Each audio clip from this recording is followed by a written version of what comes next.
Alright, so let's move on to free speech and how Europeans just don't seem to understand what it actually means. First, let's take a look at Germany, where this guy says we support free speech as long as we agree with you. So, on the question of the dealing of Elon Musk, I had a lot of things to comment in the past because he was discussing a lot about Europe. And just to repeat what I already said, we have the freedom of speech in Europe and in Germany. Everyone can say what he wants, even if he is a billionaire. And what we do not accept is if this is supporting extreme right positions. And that is what I would like to repeat again. So yeah, you have free speech unless it's something we don't like or it opposes our political agenda. Okay. Yeah, leaders in power across Europe are clearly demonstrating to the world that they have no idea what freedom of speech actually means. But why don't we swing back to the Prime Minister of Spain for a second? So that's my third and final proposal. That we make sure that social media CEOs are held personally accountable for non-compliance with laws and norms in their platforms, just as it happens in other sectors. For instance, the owner of a small restaurant is responsible if their food poisons customers. Social media tycoons should be held responsible in their algorithms poison our society. In short, ladies and gentlemen, what I'm proposing is that we take the fight, that we face this threat head-on, because our ability to do so will likely determine the health, safety, and freedom of our children and the generations to come. So let's take back control.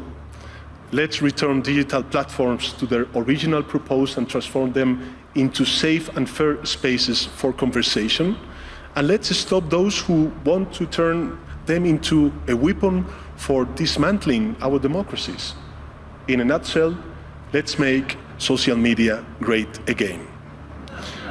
I know it won't be easy. I know we are all scared because the people we are up against are extremely powerful. They have almost unlimited financial and technological resources and very dangerous allies, and they play dirty because they don't follow our moral rules and live in a world without consequences. So yeah, he's calling on the world to rebel against a threat to democracy, namely Silicon Valley, and it's all just so painfully obvious. When these big tech companies were acting as petty tyrants and censoring information at the behest of the government, well, Silicon Valley was hailed as the preeminent protector of democracy, i.e. bureaucracy, but now with free speech slightly on the rise again because we have a lot of work to do, well, now they claim Silicon Valley is part of a technocratic caste system. And ironically, that's precisely what these globalists are aiming to build. It's as clear as day. Now, that's not to say that Silicon Valley isn't perpetuating a techno-caste system. My point is that you can clearly see they're shifting their stance solely due to the realignment toward free speech. It's not coming from a place of principle, it's just, another manipulation. The sole reason they resist free speech, or even a hint of it, is that free and open communication empowers people to swiftly oppose their initiatives. The free flow of information and free speech are obstacles to their schemes of control. That's it.